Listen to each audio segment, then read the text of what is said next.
معلوم أن من قال إن القرآن ينقص منه حرف أو يغير فيه شكلا فهو كافر بالله، لأنه مكذب لله في قوله إنا نحن نزلنا الذكر وإنا له لحافظون. فهذا يدعي كذب الله تبارك وتعالى في حفظه لكتابه. فمن ادعى أن القرآن ينقص حرفا واحدا أو غير فيه شكلا فقد خرج من الإسلام وكفر بالله العظيم. الروافض من الشيعة يقولون إن القرآن الذي بين أيدينا ليس هو الذي أنزل على رسول الله، وأن الصحابة لأنهم كفروا كذا يقولون إلا عددا لا يتجاوز أصابع اليد الواحدة.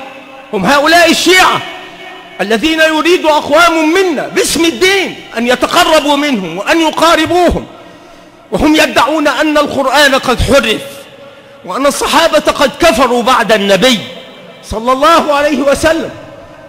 وأكبر مرجع لهم في إثبات التحريف بزعمهم هو كتاب نعمة الله الجزائري. كتاب نعمة الله الجزائري هذا في إثبات تحريف كتاب رب الأرباب.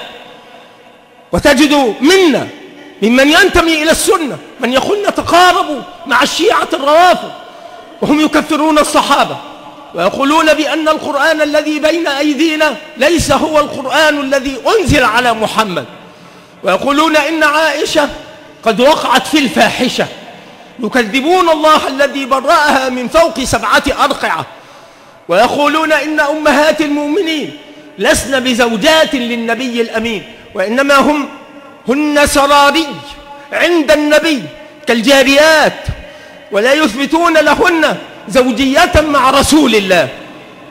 ويقولون إن جبريل قد أخطأ في أداء الرسالة وبلاغ الأمانة، لأنه كان نازلا بالوحي إلى علي رضي الله عنه فذهب إلى محمد.